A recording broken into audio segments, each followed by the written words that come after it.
அதிமுக தொடங்கப்பட்ட வரலாறு அவருக்கு தெரியுமா தெரியாதா அப்படிங்கிறது எங்களுக்கு தெரியல. பட் திமுகவை எதிர்க்கணும், கலைஞரை எதிர்க்க வேண்டும் அப்படிங்கிறதுக்காக மட்டும்தான் அதிமுக தொடங்கப்பட்டது அப்படின்னு சொல்லி அதிமுகவினுடைய வரலாற்றை 2 வரிகள்ல முடிச்சிட்டார். திருக்குறள் 2 வரி அப்படிங்கிறது நமக்கு தெரியும். அதிமுக பிறந்த வரலாறு அப்படின்னு சொல்றது ஜஸ்ட் திமுகவை எதிர்ப்பதற்கு, கருணாநிதியை எதிர்ப்பதற்கு அப்படிங்கிறதுக்காக மட்டும்தானே தவிர வேறு எந்த கொள்கையும் அதிமுகக்கோ, அதை தொடங்கிய எம்ஜிஆர் அவர்களுக்கோ, அதை பின்பற்றிய ஜெயலலிதா அம்மையார் அவர்களுக்கோ இப்போது அதுல பொதுச் செயலாளராக, அதுவும் குறிப்பா லைஃப் லாங் பொதுச் செயலாளர் அப்படின்னு சொல்லக்கூடிய ஒரு நகைப்பையும் அந்த இடத்துல உதயநிதி ஸ்டாலின் அவர்கள் சொல்லியிருந்தார் என்பது குறிப்பிடத்தக்கது. அப்போ எடப்பாடி பழனிசாமி அவர்களுக்கும் கொள்கை அப்படிங்கிறது வேற எதுவுமே கிடையாது அப்படின்னு சொல்ற ஒரு குற்றச்சாட்டை அடுக்கியிருக்கிறார். உதயநிதி ஸ்டாலின் அவர்களை பொறுத்த வரைக்கும் அவருடைய இந்திய ஸ்பீச் எடுத்து பார்த்தோம்னா, ஸ்டாலின் அவர்கள் எப்படி பேசுவாரோ அதே மாதிரியே உதயநிதி ஸ்டாலின் அவர்கள் அவருடைய ஸ்பீச் மாடுலேஷனை மாத்திருக்காரு. ஸ்டாலின் அவர்கள் எப்படியெல்லாம் எந்த இடத்துல வேர்ட் கேப்பிங் கொடுப்பாரோ அதே மாதிரியான கேப்,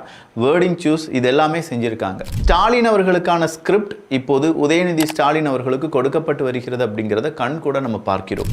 2026 தேர்தல் ஏதோ தலைமையாக ஸ்டாலின் அவர்கள் இருப்பார். ஆனால் அதுக்கு அடுத்தபடியான தேர்தல் கண்டிப்பா திமுகவினுடைய தலைமையாக உதயநிதி ஸ்டாலின் இருக்க போகிறார். திமுக பக்காவா ஸ்கெட்ச் போட்டு அவங்களுடைய திட்டங்களை செயல்படுத்தி வருகிறார்கள்.